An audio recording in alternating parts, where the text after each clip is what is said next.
Good evening, class. This is Joseph for the last time, and so this video will be covering IBM's Watson program for that analyzes data. So let's jump right into these questions. We have a lot of them today. For the first question, the answer is observe, interpret, evaluate, decide. That is what Watson's program does.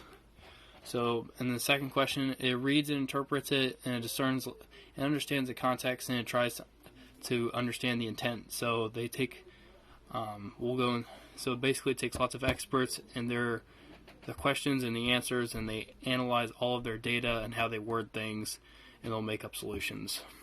For the third question answer, so literature, Watson learns lots of different jargon and language from each different specific problem. So for medical, they give a good example about cancer in the video. There's like different kinds of cancer, and each one of those has different symptoms, and lots of those are different little variables that they put into the algorithm.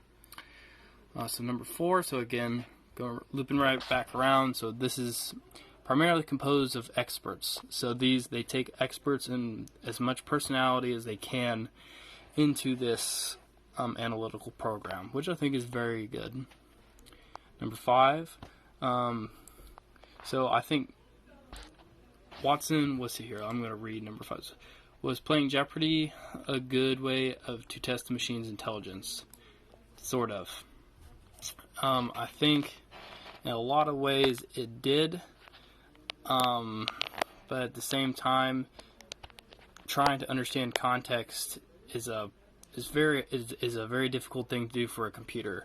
So I don't know if that was the best test they could have done.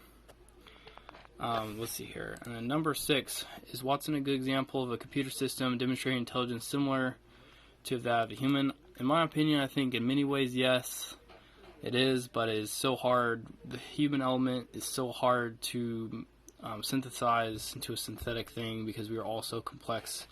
And the brain is astronomical, so much more complex. So I'd say yes and no. And for the future, let's see here. So just some applications for Watson. I think it'd be very interesting to see the different political problems like refugees and different conflicts within the world. At least this to be an aid for it. So thank you very much, and it was a pleasure having this class with everybody.